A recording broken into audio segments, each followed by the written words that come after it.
नमस्कार दोस्तों, मैं विवर वाजपेयी एक बार फिर स्वागत करता हूं आप सबका अपने YouTube channel UP regular classes में। जैसा कि थंबनेल में आपने देखा है कि आज ये वीडियो संविधान में प्रस्तावना संबंधित टॉपिक से है और आप वीडियो को अंत तक अवश्य देखें। आप विश्वास मानिए कि यदि आपने पिछले वर्षों में कोई एग्ज़ाम दिया है या आगे कुछ महीनों में एग्ज़ाम आप दोगे तो निश्चित ही उस एग्ज़ाम में यदि एग्ज़ाम सेटर या पेपर सेटर कोई क्वेश्चन पॉलिटी में प्रस्तावना से रखेगा तो वो निश्चित ही क्वेश्चन इस वीडियो से होगा। आप वीडियो को अंत तक अवश्य देखें। हो सके तो अगर आप चाहें तो स्पीड को कम या ज़्यादा कर सकते हैं, लेकिन वीडियो अंत तक ज़रूर देखें। चलो वीडियो शुरू करते हैं। बात करते हैं प्रस्तावना की। जैसा कि पंडित जवाहरलाल नेहरू ने संविधान सभा की जो तीसरी बैठक होती है 13 दिसंबर को, पहली कब होती है 9 दिसंबर को, फिर 11, फिर 13 को। 13 दिसंबर को एक प्रस्ताव रखा संविधान सभा में, एक प्रस्ताव रखा उद्देश्य प्रस्ताव के नाम से। किस प्रस्ताव के नाम से? उद्देश्य प्रस्ताव के नाम से। और ये प्रस्ताव पारित कब हुआ? तो 22 जनवरी 1947 को। दोनों डेटें याद रखनी है। उद्देश्य प्रस्ताव या उद्देश्य का कब रखी गई संविधान सभा में? तो 13 दिसंबर को। और ये पारित कब हुई? तो 22 जनवरी को 47 में। इतने दिन गैप क्यों रहा? रीज़न ये था कि 13 दिसंबर को भीमराव अंबेडकर जी व मुस्लिम लीग के नेता मोहम्मद अली जिन्ना बैठक में भाग ना ले रहे थे। जब 22 जनवरी को उन सब लोगों ने बैठक में भाग लिया तो सबकी सहमति से इस प्रस्ताव को पारित किया गया। अब आगे क्या है कि प्रस्तावना को संविधान द्वारा अंगीकृत किया गया। कब किया गया? 22 जनवरी। दोनों डेटें आपको मस्ट है याद रखना। दूसरी बात, अब तक प्रस्तावना में एक बार संविधान संशोधन हो चुका है। वो कब हुआ है? 42वां 1976 में। तो संविधान संशोधन प्रस्तावना में हो चुका है तो क्वेश्चन बनेगा कि क्या प्रस्तावना में संशोधन हो सकता है या क्या प्रस्तावना में संशोधन किया जा सकता है? तो आप कहोगे यस, किया जा सकता है। क्यों? क्योंकि ये क्यों किया जा सकता है ये हम बात आगे करेंगे। 3 वाद की बात करेंगे। 3 वादों में कुछ में निर्णय आता है, उन वादों में बात करेंगे। आप वीडियो देखते रहिए। अब जब ये 42वां संविधान संशोधन हुआ, इसे मिनी संविधान भी कहा जाता है 42वें संविधान संशोधन को। जब ये संविधान संशोधन हुआ तो प्रस्तावना में 3 नए शब्द जोड़े गए। एक जोड़ा गया समाजवादी। समाजवादी का मतलब होता है समाजवाद से संबंधित। समाजवाद का मतलब होता है कि जो राज्य की या देश की जो आर्थिक मामले हैं या जो धन संपत्ति संबंधित मामले हैं वो जनता के नियंत्रण या जनता में विस्तारित होने चाहिए, ये समाजवाद। और पंडित जवाहरलाल नेहरू समाजवाद के घोर समर्थक थे। ये बहुत ज़्यादा समर्थक थे समाजवाद के। पंथनिरपेक्ष क्या होता है? जैसे आपने सुना होगा धर्मनिरपेक्ष। धर्मनिरपेक्ष पंथनिरपेक्ष लगभग मिलता जुलता होता है। थोड़ा सा अंतर क्या होता है कि धर्मनिरपेक्ष में जैसे आ जाता है कि हिंदू धर्म है, इस्लाम धर्म है अपना, सिख धर्म है अपना, बौद्ध धर्म है अपना, पारसी, जैन, कई सारे धर्म हैं। ये धर्मनिरपेक्ष। धर्म पंथनिरपेक्ष क्या है कि हिंदू धर्म है, हिंदू धर्म में कई सारी जातियाँ हैं। हिंदू धर्म में कई सारी जातियाँ, यानी ठाकुर हैं, कोई ब्राह्मण है, कोई ओबीसी में आता है, कोई एससी में आता है, कोई एसटी में आता है। तो इस आधार पे भी राज्य का निर्माण ना होगा। राज्य का निर्माण धर्म पे तो होगा नहीं, पंथ पे भी ना होगा। या समझ गए आप? अखंडता यानी एकता की बात कर रहा है, अखंड ना होगा। ये 3 शब्द जोड़े गए 42वें संविधान संशोधन द्वारा। प्रस्तावना में कौन से 3 शब्द जोड़े गए? तो तीनों शब्द आपको याद रखना है, समाजवादी, पंथनिरपेक्ष और अखंडता। तीसरी बात फिर कह रहा भारतीय संविधान के उद्देशिका ने भारत को संपूर्ण प्रभुत्व संपन्न, ये याद रखना है। संपूर्ण प्रभुत्व संपन्न का मतलब होता है किसी राज्य के निर्माण में 4 बातों का होना या 4 फैक्टरों का होना अनिवार्य है। पहला, एक तो क्षेत्रफल होना चाहिए राज्य का। दूसरा, जनसंख्या होनी चाहिए। तीसरा, कानून व्यवस्था होनी चाहिए। और चौथा और महत्वपूर्ण फैक्ट जो है वो होता है प्रभुत्व संपन्न या संप्रभुता। प्रभुत्व संपन्न या संप्रभुता एक ही चीज है। इसका मतलब क्या होता है? इसका मतलब ये होता है कि राज्य आंतरिक या बाह्य मामलों में निर्णय लेने के लिए स्वतंत्र है। जैसे भारत संप्रभुत्व राज्य है, तो यानी भारत आंतरिक मामले हों या बाह्य मामले हों, जैसे भारत को किसी समिति में साझा होना है या नहीं होना है, ये भारत की इच्छा पर निर्भर कर रहा है। भारत आंतरिक मामलों में, जैसे कोरोना के टाइम भारत ने लॉकडाउन लगाया है, भारत का आंतरिक मामला है, या और कई सारे उपबंध होते हैं, वो भारत के आंतरिक, माने भारत वह मामला हो या आंतरिक मामला हो, उनमें निर्णय लेने के लिए स्वतंत्र है। ये होता है संप्रभुता। और किसी राज्य के निर्माण में सबसे महत्वपूर्ण फैक्टर है संप्रभुता, याद रखना। समाजवादी की चर्चा कर ही चुके हैं, पंथनिरपेक्ष की चर्चा हो चुकी है, लोकतंत्रात्मक यानी लोगों का शासन।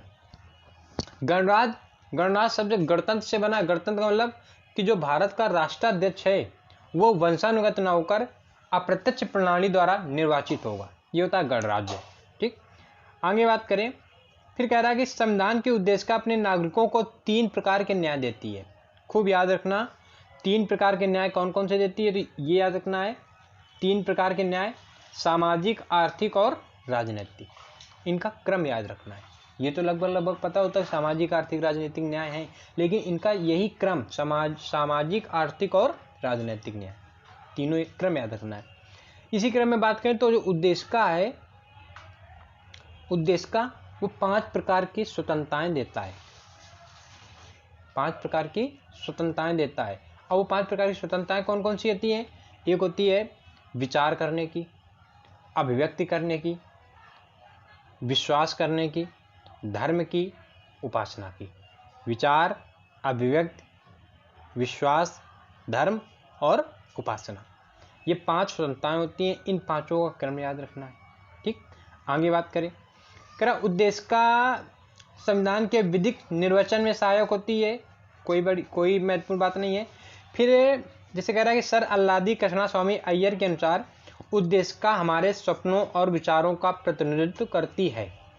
यानी संविधान का जब निर्माण हुआ और उद्देश्य प्रस्ताव आया, उद्देश्य का आई या प्रस्तावना की बात हुई, तो कुछ संविधान निर्माताओं ने प्रस्तावना में या उद्देशिका में अपने विचार रखे, उन्हीं में एक कृष्णा स्वामी अय्यर ने रख दिया, इनका याद रखना। एक फिर याद रखना है आपको के.एम. मुंशी का। के.एम. मुंशी ने क्या कहा? के.एम. मुंशी ने कहा कि जो प्रस्तावना है ये संविधान की जन्म कुंडली है, कहीं जन्म कुंडली मिलेगा, कहीं जन्म पत्री मिलेगा। तो के.एम. मुंशी ने क्या कहा? जन्म पत्री है। एक आपने सुना होगा नानी पालकीवाला का नाम, अच्छे एडवोकेट थे, राजस्थान से बिलोंग करते हैं। नानी पालकीवाला ने कहा था कि प्रस्तावना संविधान का परिचय पत्र है। नानी पालकीवाला ने क्या कहा? प्रस्तावना संविधान का परिचय पत्र है। ठीक, अब बात आती है, एक नाम सुना होगा अंबेडकर जी का। भीमराव अंबेडकर ने प्रस्तावना को क्या कहा? तो भीमराव अंबेडकर ने प्रस्तावना को पवित्र दस्तावेज कहा। भीमराव अंबेडकर ने प्रस्तावना को पवित्र दस्तावेज कहा, जबकि अनुच्छेद 32 को अंबेडकर जी ने संवैधानिक उपचारों का जो अधिकार है उसे संविधान की आत्मा कहा। तो अंबेडकर जी ने संविधान की आत्मा किसे कहा? अनुच्छेद 32 को। अनुच्छेद 32 में क्या है? संवैधानिक उपचारों का अधिकार। और प्रस्तावना को अंबेडकर जी ने क्या कहा? एक पवित्र दस्तावेज। तो अब क्वेश्चन एक आता है कि प्रस्तावना को संविधान की आत्मा किसने कहा? प्रस्तावना को संविधान की आत्मा किसने कहा? तो 2 नाम याद रखने हैं आपको, हम यहीं पे लिख दें। एक नाम याद रखना है, वो नाम है ठाकुर प्रसाद भार्गव का। ठाकुर प्रसाद भार्गव का आप नोट कर लोगे, ठाकुर प्रसाद भार्गव का। और दूसरा है एम हिदायतुल्लाह।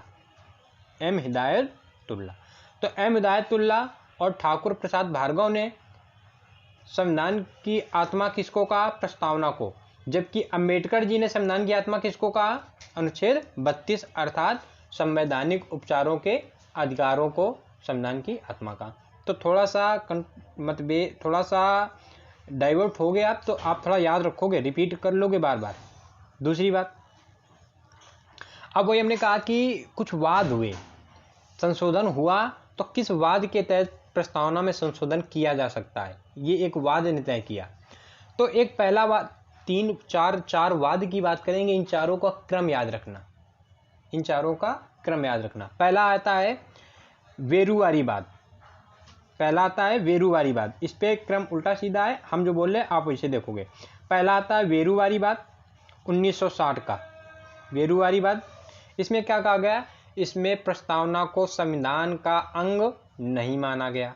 खूब याद रखना, उद्देशिका को संविधान का अंग, उद्देशिका कह दें या प्रस्तावना कह दें, आप परेशान ना होगे, कंफ्यूज ना होगे, दोनों एक ही हैं। उद्देशिका को संविधान का अंग नहीं माना गया। ठीक। 7 साल बाद गोलकनाथ बनाम पंजाब राज, इसमें क्या कहा गया, इसमें कहा गया संविधान की मूल आत्मा कौन है, प्रस्तावना। खूब याद रखना कि संविधान की मूल आत्मा प्रस्तावना को किस वाद में कहा गया, तो गोलकनाथवाद में कहा गया। ठीक।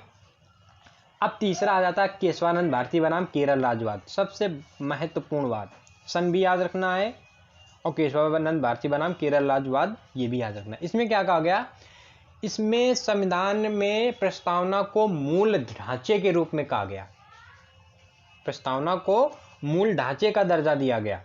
आप ये पूछेगा कि मूल ढांचे का निगमन या मूल ढांचा शब्दावली किस वाद में आई, तो केशवानंद भारती बनाम केरल राजवाद में आई। ठीक।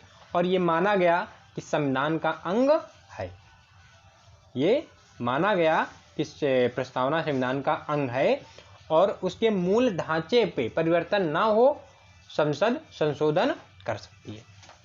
इसी वाद को केशवानंद भारती बनाम केरल राजवाद को रिपीट करते हुए 1994 में उच्चतम न्यायालय ने बम्बैया बनाम यूनियन ऑफ इंडिया वाद में यही बात कही है कि नहीं, प्रस्तावना संविधान का अंग या संविधान का भाग है।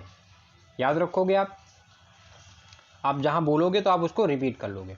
फिर कहता है उद्देशिका संविधान का भाग है, ठीक है, तथा पंथ निरपेक्षता संविधान का मूल लक्षण है। पंथ निरपेक्षता संविधान का मूल लक्षण है।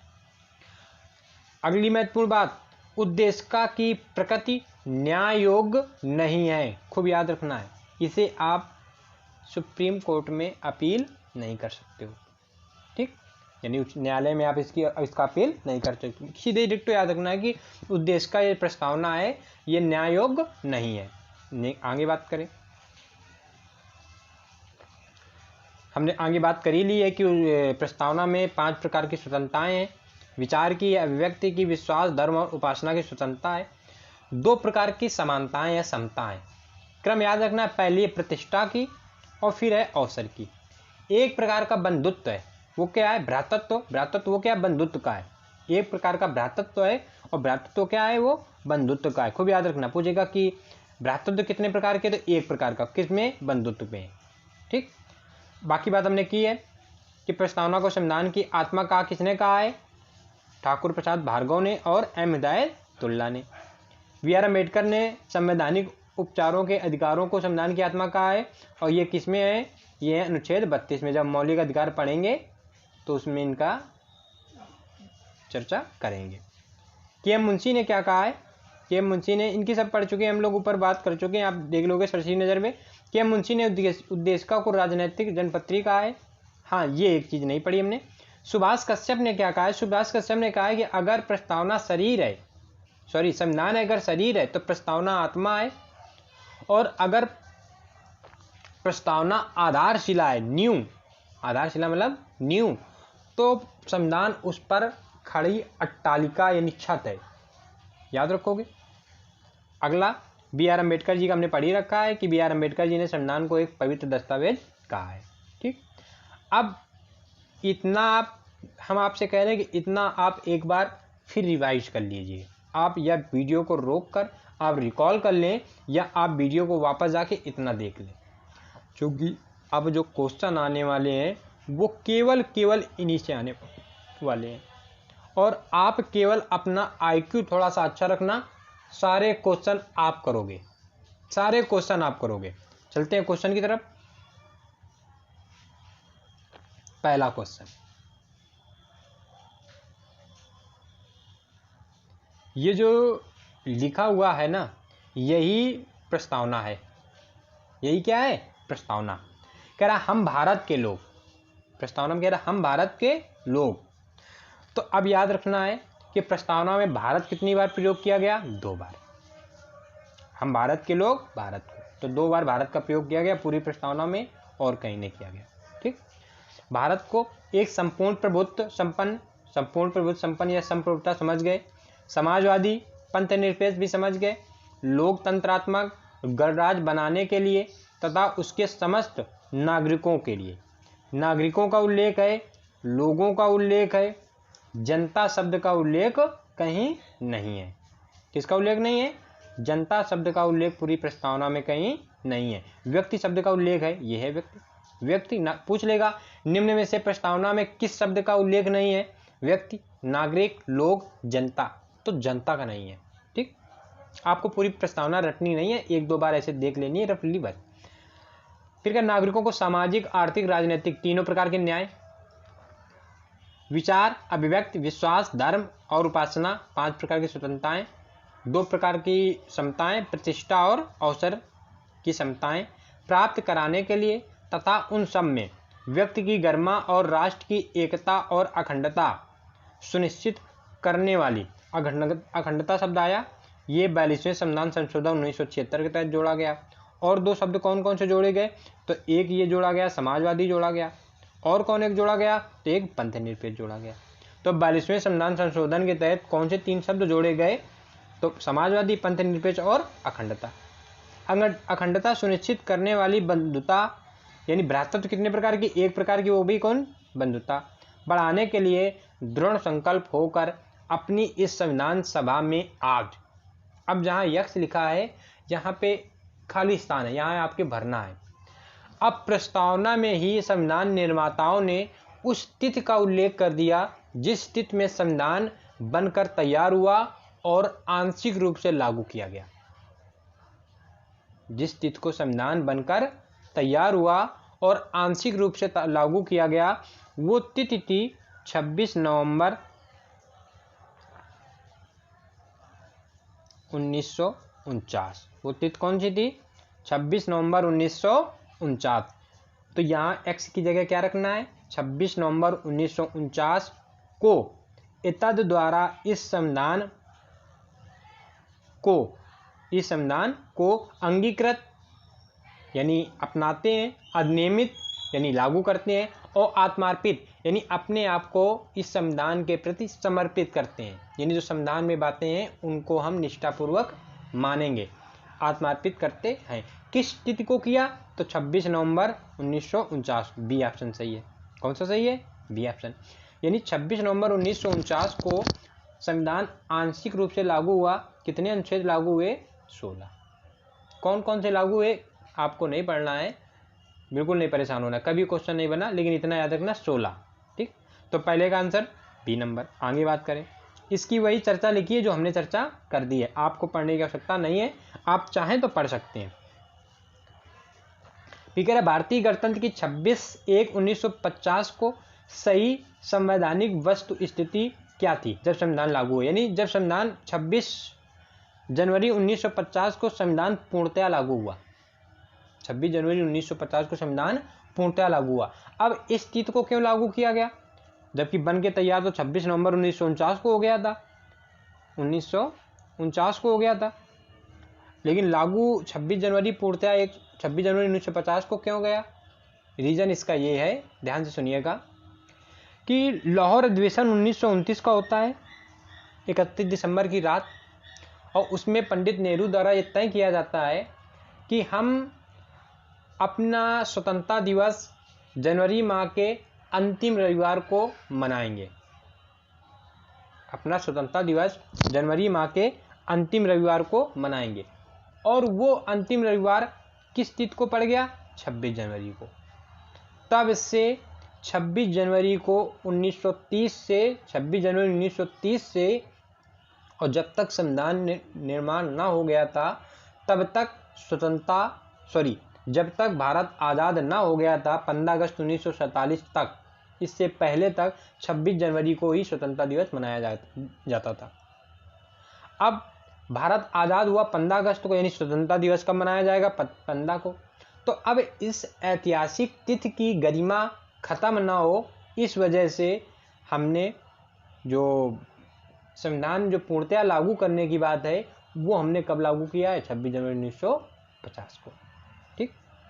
आगे बात करें, हाँ तो इसी में कह रहा है कि जब 26 जनवरी 1950 को बन के तैयार हुआ तब इसकी स्थिति क्या थी, यानी इसमें कौन कौन से शब्द थे और कौन कौन से शब्द नहीं थे। तो देखो जब ये आप पढ़ोगे तो उसमें पहले था कि हम भारत के लोग भारत को एक संपूर्ण प्रभुत्व संपन्न, यानी संपूर्ण प्रभुत्व संपन्न ये तो था ठीक। धर्मनिरपेक्ष यानी पंथ निरपेक्ष की बात कर रहा है, और समाजवाद पंथ निरपेक्ष अखंडता ये कब जोड़े गए 1976 में 42वें संविधान संशोधन के तहत। तो ये तो था ना, गलत हो जाएगा। फिर है संपूर्ण प्रभुत्व संपन्न लोकतंत्रात्मक गणराज, यानी लोकतंत्रात्मक भी था गणराज भी था, इसको देखेंगे। डी नंबर देखो कह रहा संपूर्ण प्रभुत्व संपन्न समाजवादी, समाजवादी बाद में जोड़ा गया, धर्मनिरपेक्ष बाद में जोड़ा गया, यानी बी और डी तो बिल्कुल खत्म। अब ए बचा सी बचा, तो लोकतंत्रात्मक गणराज तो था लेकिन उसके साथ साथ संप्रभुता की बात थी, तो सबसे बेस्ट ऑप्शन कौन सा, सी। सबसे बेस्ट ऑप्शन कौन सा है, सी, यानी बी खत्म, डी खत्म, ए खत्म, सही कौन सा है, सी। ठीक, नेक्स्ट क्वेश्चन।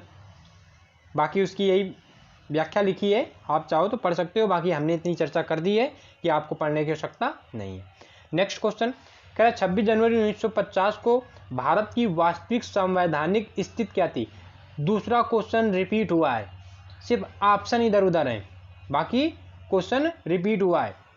देखो कह रहा है लोकतंत्रात्मक गणराज नहीं, उसके साथ संप्रभुता लगा था, और जो संप्रभुता लगा था तो हमारे हिसाब से ऑप्शन केवल 20 बन रहा है, क्योंकि इसमें पंथ निरपेक्ष 42वें संविधान संशोधन के तहत जोड़ा गया, समाजवादी और पंथ निरपेक्ष भी 42वें संविधान संशोधन के तहत जोड़ा गया। लोकतंत्रात्मक गणराज तो था लेकिन उसके साथ संप्रभुता यानी संपूर्ण प्रभुत्व संपन्न की बात थी, तो सबसे बेस्ट ऑप्शन अपना कौन सा होगा, बी नंबर। आप ज़्यादा है तो आप जितनी हमने थोड़ी सी हिस्ट्री टाइप की बात की थी आप उसको रिपीट करके देख सकते हो, एक भी क्वेश्चन बाहर ना जाएगा, बस हो सकता है कि क्वेश्चन को आप समझने में थोड़ा बहुत इधर उधर कर दें, आपको लगेगा कि नहीं हमने हाँ ये तो हमें पता था, बस थोड़ा सा आप धैर्य रखिए, IQ अपना अच्छा रखिए।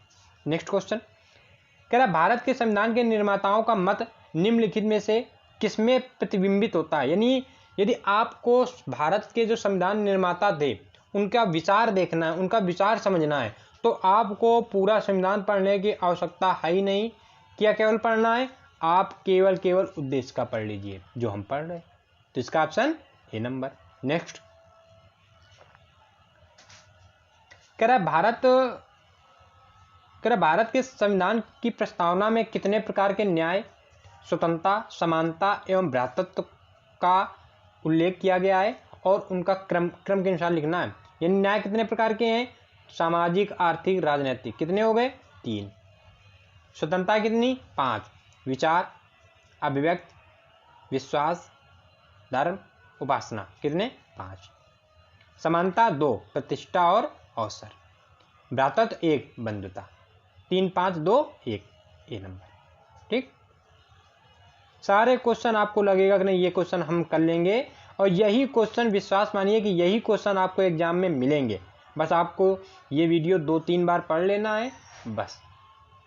भारतीय संविधान की प्रस्तावना में भारत को किस रूप में घोषित किया गया, तो किस रूप में घोषित किया गया है, एक सार्वभौम, ठीक है, संप्रभुता की बात कर रहा है, प्रजातांत्रिक गणतंत्र, सही है, एक समाजवादी प्रजातांत्रिक गणतंत्र, ये भी सही है, एक सार्वभौम समाजवादी धर्मनिरपेक्ष प्रजातांत्रिक गणतंत्र। सबसे बेस्ट ऑप्शन कौन सा है, सी।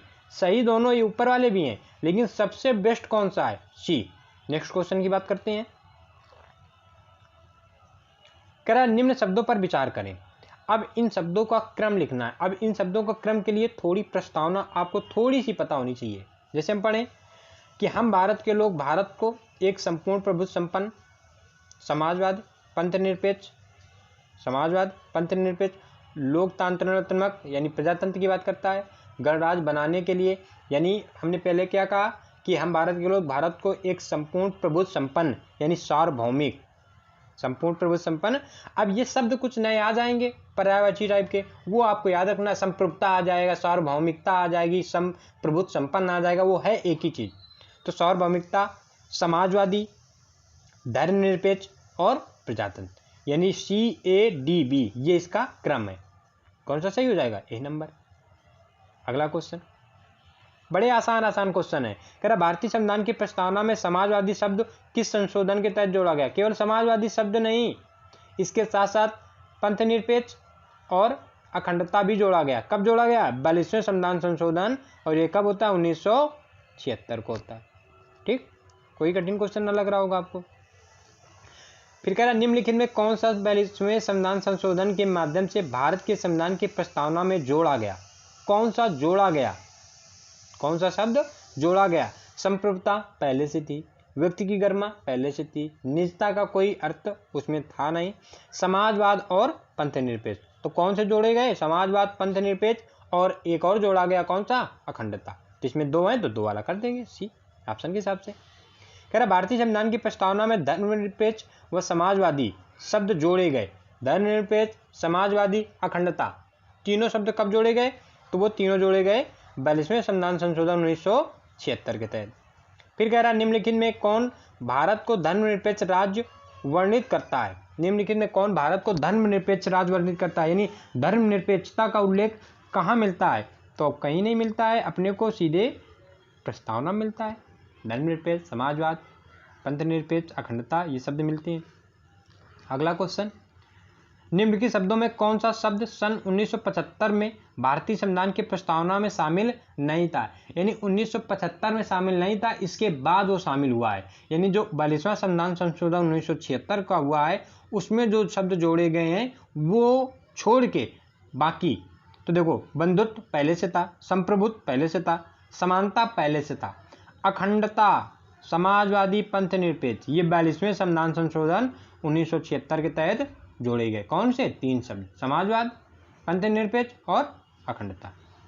अगला कह रहा है 42वें संविधान संशोधन के द्वारा प्रस्तावना में कौन कौन से शब्द जोड़े गए? तो केवल 3 जोड़े गए। 3 में हमें 2 दिख रहे हैं। कौन कौन सा दिख रहा है? एक दिख रहा है समाजवाद और दूसरा पंथनिरपेक्ष। तो कौन सा सही हो जाएगा? पहला और तीसरा, यानी बी नंबर।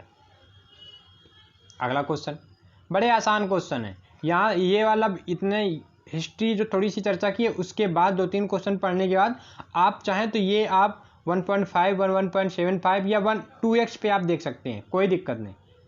कह रहा संविधान की उद्देशिका के संबंध में निम्न में कथनों पर विचार करिए और दिए गए कूट की सहायता से बताइए कि इनमें से कौन सही नहीं है।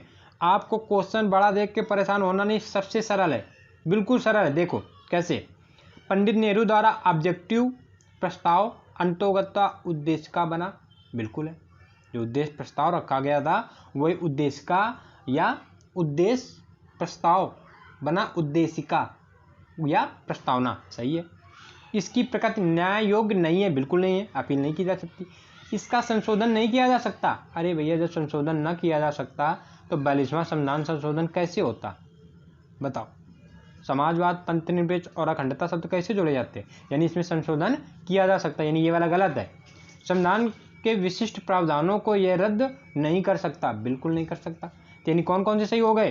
पहला, दूसरा और चौथा। गलत कौन सा है अपना? तीसरा। तो ऑप्शन के हिसाब से देखें, पहला दूसरा नहीं, पहला दूसरा और चौथा, कौन सा सही है? B number. नेक्स्ट क्वेश्चन की बात करते हैं। संविधान की प्रस्तावना का विधिक स्वरूप क्या है? संविधान की प्रस्तावना का विधिक स्वरूप क्या है? कह रहा है कि यह लागू किया जा सकता है, यह लागू नहीं किया जा सकता, विशेष परिस्थितियों में लागू किया जा सकता है, या उपयुक्त में से कोई नहीं। तो इसका बी नंबर, यह लागू नहीं किया जा सकता है। ये संविधान की प्रस्तावना का विधिक स्वरूप है, न्याय योग्य नहीं है। जब न्याय योग्य नहीं है तो इसे जबरदस्ती लागू नहीं किया जा सकता। ठीक, अगला क्वेश्चन कौन सा सही है? बी नंबर सही है। अगला कह रहा भारतीय संविधान की उद्देशिका में संशोधन किया गया था। हाँ, केवल एक बार, अब तक के इतिहास में केवल एक बार। कब किया गया था? 42वां संविधान संशोधन 1976 से। अब देखो, देवनागरी लिपि में पूरा लिखा है, यहाँ पे कंफ्यूजन कभी कभी आ जाएगा। देवनागरी लिपि में लिखा है, थोड़ा सा वो होगा, तो कोई दिक्कत नहीं, आप रिवीजन करोगे सब क्लियर हो जाएगा, इसीलिए तो वीडियो बना रहे। फिर कह रहा है समाजवादी शब्द उद्देशिका में जोड़ा गया, समाजवादी हो या अखंडता कह दे या पंथनिरपेक्ष कह दे, ये एक संविधान संशोधन अब तक हुआ है, कौन सा? 42वां, उसी के तहत जोड़ा गया। तो कब जोड़ा गया? 42वां संविधान संशोधन, ए नंबर। अगला क्वेश्चन कह रहा है कि भारतीय संविधान की प्रस्तावना में समाजवादी शब्द किस संशोधन द्वारा लाया गया, यानी किस संशोधन द्वारा लाया गया, 42वें संविधान संशोधन द्वारा लाया गया। ठीक, कह रहा 26 नवंबर 1949 को अंगीकृत भारतीय संविधान की प्रस्तावना में शब्द सम्मिलित नहीं थे, यानी कौन से शब्द सम्मिलित नहीं थे, तो वो शब्द सम्मिलित ना होंगे जो 1976 के 42वें संविधान संशोधन के तहत जोड़े गए। और 42वें संविधान संशोधन के तहत कौन कौन से शब्द जोड़े गए, समाजवादी, पंथनिरपेक्ष, अखंडता। तो समाजवादी, पंथनिरपेक्ष और अखंडता, यानी ये तीनों शामिल ना थे। कौन कौन से, 1 2 3, कहाँ है, ए नंबर, कौन सा ऑप्शन, ए नंबर। अगला क्वेश्चन कह रहा भारतीय संविधान की प्रस्तावना में पंथ निरपेक्ष शब्द कब जोड़ा गया, बड़े आसान क्वेश्चन है, 42वें संविधान संशोधन के तहत, बी नंबर। कह रहा भारत के संविधान के आमुख का लक्ष्य उसके सभी नागरिकों के लिए सुनिश्चित करना है सामाजिक तथा आर्थिक न्याय, सामाजिक तथा आर्थिक न्याय, विचार तथा अभिव्यक्ति की स्वतंत्रता, अवसर की समानता, व्यक्ति की प्रतिष्ठा। ये सारे हैं। सारे कैसे, 3 प्रकार के न्याय थे, सामाजिक, आर्थिक और राजनीतिक। तो हम ऑप्शन के हिसाब से चलेंगे, 2 की बात कर रहा है, ठीक है। विचार तथा अभिव्यक्ति की स्वतंत्रता, 5 प्रकार की स्वतंत्रताएं थी, उनमें 2 रख दी है, विचार, अभिव्यक्त, विश्वास, धर्म, उपासना, 2 रख दी। अवसर की समानता, 2 समानताएं थी, प्रतिष्ठा की और अवसर की, एक उसने रख दी है। व्यक्ति की प्रतिष्ठा, वो भी तो रख दी है, यानी चारों सही हैं, बिल्कुल सही चारों, डी नंबर अपना। अगला है, कह रहा है कि भारत, क्वेश्चन सीधे पढ़ेंगे कि नीचे 2 कथन दिए गए हैं जिनमें से एक को कथन ए तथा दूसरे का कारण कहा गया। भारत को एक संपूर्ण प्रभुत्व संपन्न समाजवादी धर्मनिरपेक्ष लोकतंत्रात्मक गणराज्य है। इसे 42वें संविधान संशोधन 1976 द्वारा संपूर्ण प्रभुत्व संपन्न लोकतंत्रात्मक गणराज्य के स्थान पर प्रतिस्थापित किया गया नहीं। भारत एक संपूर्ण प्रभुत्व संपन्न समाजवादी धर्मनिरपेक्ष लोकतंत्रात्मक गणराज्य तो है, यानी पहला तो सही है, लेकिन ये सारा का सारा 42वें संविधान संशोधन के तहत न रखा गया, 42वें संविधान संशोधन के तहत नहीं रखा गया। यानी क्या है कि पहला ए सही है, ए तथा आर दोनों सही हैं, आर ए का सही व्याख्या करता है। अच्छा, इसे 42वें संविधान संशोधन 1976 द्वारा संपूर्ण प्रभुत्व संपन्न लोकतंत्रात्मक गणराज्य के रूप के स्थान पर प्रतिस्थापित किया गया। दोनों सही है भाई, सॉरी दोनों सही है, ए नंबर। क्वेश्चन थोड़ा सा कभी बड़ा हो जाता तो पढ़ने में थोड़ी समस्या हो जाती। फिर कह रहा है भारत में लौकिक सार्वभौमिकता है क्योंकि संविधान की प्रस्तावना आरंभ होती है हम भारत के लोगों से। किससे प्रारंभ होती है, हम भारत के लोगों से, हम भारत के लोग भारत को। कह रहा हम भारत के लोग शब्द का प्रयोग भारतीय संविधान में कहाँ किया जाता है, तो सीधे संविधान की प्रस्तावना में। अगला क्वेश्चन कह रहा सभी व्यक्ति पूर्णतया और समान रूप से मानव हैं, यह सिद्धांत जाना जाता है सार्वभौमिकता का सिद्धांत। ये सिद्धांत सार्वभौमिकता का सिद्धांत, कोई दिक्कत नहीं, एक आध क्वेश्चन ऐसे आ सकते हैं, इनको आप ऐसे रट लोगे। फिर कह रहा है कि भारत के संदर्भ में निम्न में कौन धर्मनिरपेक्ष शब्द का सही भाव व्यक्त करता है। भारत में अनेक धर्म है, भारतीयों को धार्मिक स्वतंत्रता प्राप्त है, धर्मानुपालन व्यक्ति की इच्छा पर निर्भर करता है, भारत में राज्य का कोई धर्म न होगा। धर्मनिरपेक्ष क्या है, राज्य का कोई अपना धर्म न होगा। ठीक, अगला क्वेश्चन कह रहा निम्नलिखित में कौन सा शब्द भारतीय संविधान की प्रस्तावना में उल्लेखित नहीं है। भारतीय संविधान में क्या नहीं है, संघीय शब्द का उल्लेख नहीं है। आपने पढ़ा होगा, ना पढ़ा हो तो आप थोड़ा सा पीछे जाके देख लीजिए, शुरू का पहला क्वेश्चन, पूरी प्रस्तावना का है, संघीय शब्द कहीं है ही नहीं। ठीक, अगला क्वेश्चन कह रहा निम्नलिखित में से कौन सा शब्द भारत के संविधान की उद्देशिका में नहीं है। उद्देशिका नहीं, प्रस्तावना में नहीं है, कौन सा शब्द नहीं है, तो लोक कल्याणकारी शब्द ऐसा कोई है ही नहीं, तो डी नंबर सही हो जाएगा। अगला क्वेश्चन कह रहा भारतीय संविधान की प्रस्तावना में निम्नलिखित में से किस स्वतंत्रता का वर्णन नहीं है। विचार की स्वतंत्रता है, विश्वास की है, विचार प्रकट यानी अभिव्यक्ति की है, लेकिन आर्थिक स्वतंत्रता नहीं। आर्थिक क्या है, न्याय। आर्थिक क्या है, न्याय। सामाजिक, आर्थिक और राजनीतिक न्याय है। कह रहे निम्नलिखित में से कौन भारतीय संविधान की प्रस्तावना में उल्लेखित नहीं है। तो सामाजिक न्याय, राजनीतिक न्याय, आर्थिक न्याय, तीनों हैं। कौन सा न्याय नहीं है, धार्मिक न्याय। धार्मिक न्याय नहीं है। संविधान की प्रस्तावना के बारे में कौन सा कथन सही है। समाजवादी धर्मनिरपेक्ष शब्द 1950 में लागू संविधान के अंग नहीं थे, बिल्कुल सही है। इन्हें 42वें संविधान संशोधन 1973 के तहत जोड़ा गया। उक्त शब्द 1977 के संशोधन द्वारा जोड़े गए। 76 में उक्त शब्द संविधान की प्रस्तावना के अंग नहीं है। नहीं, ये नंबर सही है, बाकी सब गलत है। कह रहा भारतीय संविधान का कौन सा भाग संविधान की आत्मा कहलाता है? भारतीय संविधान का कौन सा भाग संविधान की आत्मा कहलाता है? तो भारतीय संविधान का कौन सा भाग? तो उद्देश्य का भारतीय संविधान का भाग है। ठीक, अब जब वो सीधे पूछेगा आपसे कि संवैधानिक उपचारों का अधिकार को आत्मा किसने कहा है, तब वो BR की बात करेगा। भीमराव अम्बेडकर पूछेगा भीमराव अम्बेडकर द्वारा किसे संविधान की आत्मा कहा गया है, तब आप क्या करोगे? D number. ऐसे आप क्या करोगे? C number. निम्नलिखित में किसने भारतीय संविधान की प्रस्तावना को हमारे संप्रभु प्रजातांत्रिक गणतंत्र की जन्म कुंडली, जन्मपत्री या जन्म कुंडली? KM मुंशी। कौन है? KM मुंशी। अगला क्वेश्चन, संविधान को एक पवित्र दस्तावेज किसने कहा है? BR अम्बेडकर जी ने कहा है। अगला क्वेश्चन, किस वाद के फैसले में सर्वोच्च न्यायालय ने सर्वप्रथम घोषित किया कि उद्देश्य का संविधान का हिस्सा नहीं है? सबसे पहला वाद कौन सा हुआ था? 1960 का बेरूबारी वाद। इसमें नहीं माना था संविधान को हिस्सा। ठीक, फिर कह रहा है निम्नलिखित में से किस वाद में उच्चतम न्यायालय ने धारणा प्रस्तुत की उद्देश्य का संविधान का भाग है? उद्देश्य का संविधान का भाग है। अब ऑप्शन तो वैसे केशवानंद भारती बनाम केरल राज्यवाद होना चाहिए। अब के ये वाला नहीं है, तो इसी निर्णय को किस में रिपीट किया गया था? बम्बैया। और बम्बैया कब हुआ? 94 में। कब हुआ? 94 में। ये केशवानंद वाला कब हुआ? 1973 में। ठीक, ऐसे याद रखोगे, वो ऑप्शन के हिसाब से हमें क्वेश्चन करना होता है। निम्नलिखित में से किसमें सर्वोच्च न्यायालय ने प्रस्तावना को भारतीय संविधान की मौलिक संरचना का भाग स्वीकारा है? अब इसमें आ गया, इसमें क्या आ गया? केशवानंद भारती। क्या आ गया? केशवानंद भारती। अब इसमें केशवानंद भारती है तो केशवानंद भारती करेंगे, उसमें ना तो उसमें बम्बैया और राज्यवाद अलग किया है। अगला क्वेश्चन कह रहा भारतीय संविधान की प्रस्तावना में जिन आदर्शों एवं उद्देश्यों की रूपरेखा दी गई है उनकी व्याख्या की गई है मूल अधिकारों के अध्याय में, राज्य के नीति निर्देशक सिद्धांतों के अध्याय में, मूल अधिकारों और राज्य के नीति निर्देशक सिद्धांतों एवं मौलिक कर्तव्यों के अध्याय में। C number. यानी जब स्वतंत्रताओं की बात करता है तब मौलिक अधिकार आ जाते हैं, जब स्वतंत्रताओं की बात करता है तब मौलिक अधिकार आ जाते हैं, जब न्याय की बात करता है तब राज्य के नीति निर्देशक सिद्धांत आ जाते हैं। जब हम DPSP पढ़ेंगे, मौलिक अधिकार पढ़ेंगे और विस्तार पढ़ेंगे तब आपको समझ में आएगा। यहाँ उन टॉपिकों को चर्चा करने का मतलब समय ज़्यादा चला जाएगा। आप केवल ऐसे याद रखोगे कि जब न्याय की बात करता है स्वतंत्रताएँ तो अनुच्छेद 19 में स्वतंत्रता है, अनुच्छेद 19 में स्वतंत्रता है, और अनुच्छेद जब 37-38 पढ़ोगे तो उसमें सामाजिक आर्थिक न्याय की बात करता है। ठीक, तो कौन सा ऑप्शन हो जाएगा? C number.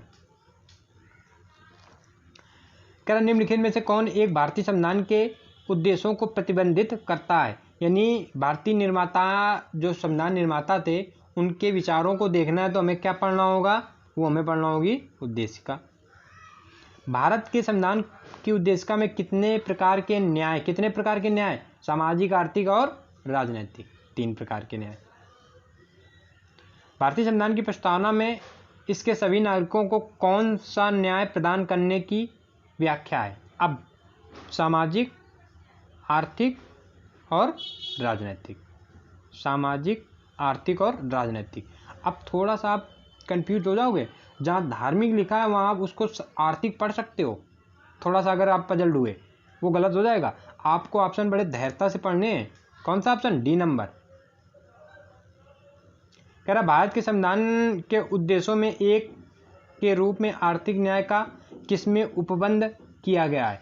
आर्थिक न्याय का उपबंध किया गया है DPSP में। यानी राज्य जब विधिक सहायता, निःशुल्क विधिक सहायता की बात करता है, अनुच्छेद 43 में आप देखोगे निःशुल्क विधिक सहायता, 42 में B नंबर।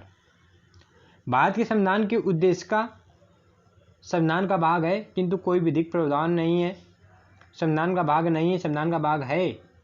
संविधान का भाग है तो B नंबर तो बिल्कुल खत्म। संविधान का भाग है और वैसा ही विधिक प्रभाव रखती है जैसा कि उसका कोई अन्य भाग। संविधान का भाग है किंतु उसके अन्य भागों में स्वतंत्र होकर उसका कोई विधिक प्रभाव नहीं है। D number, answer D number.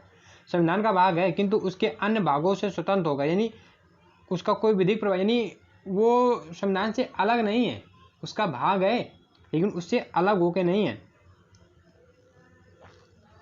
अगला है भाग, कह रहा कि संविधान में दिया गया अमुक न्यायालय में लागू नहीं होता, महत्वपूर्ण है और उसकी उपयोगिता है, शासन करने के उद्देश्यों को उल्लेखित करता है, संविधान के कानूनी अर्थ निर्णय में सहायता करता है। न्यायालय में लागू नहीं होता, संविधान में दिया गया अमुक, संविधान में दिया गया अमुक न्यायालय में लागू नहीं होता है, महत्वपूर्ण है और उसकी उपयोगिता है, शासन करने के उद्देश्यों को उल्लेखित करता है, ये सही है। तीसरा मिल रहा है, संविधान की कानूनी अर्थ निर्णय में सहायता करता है, ये थोड़ा सा चौथा वाला थोड़ा सा दिक्कत, हाँ क्वेश्चन ही थोड़ा सा डिस्टर्बेंस है भाई, तभी कुछ समझ में ना आ रहा था, छोड़ो क्वेश्चन छोड़ दो। कह रहा निम्न में कौन सही है? सामाजिक समानता संविधान में प्रत्याभूत नहीं है। है भाई, ऐसे कैसे नहीं है? देश में सामाजिक समानता पहले से ही विद्यमान थी। कहाँ थी? अगर होती तो फिर अंग्रेजों के समय क्या स्थिति थी? सामाजिक समानता संविधान में प्रत्याभूत है, बिल्कुल सही, सी नंबर अपना सही है। 46 क्वेश्चन। हमें उम्मीद है कि आपको ये वीडियो बहुत अच्छा लगा होगा। आप विश्वास मानिए, अगर आपने वीडियो अंत तक देखा है तो निश्चित ही यदि संविधान में प्रस्तावना से कोई क्वेश्चन बना तो आप इस वीडियो या जो हम लोगों ने चर्चा की है इससे बाहर क्वेश्चन ना बनेगा। अगर वीडियो पसंद आया हो तो चैनल को सब्सक्राइब करिए, वीडियो को लाइक करिए और शेयर करिए। मिलते हैं किसी नेक्स्ट वीडियो पे, तब तक के लिए जय हिंद।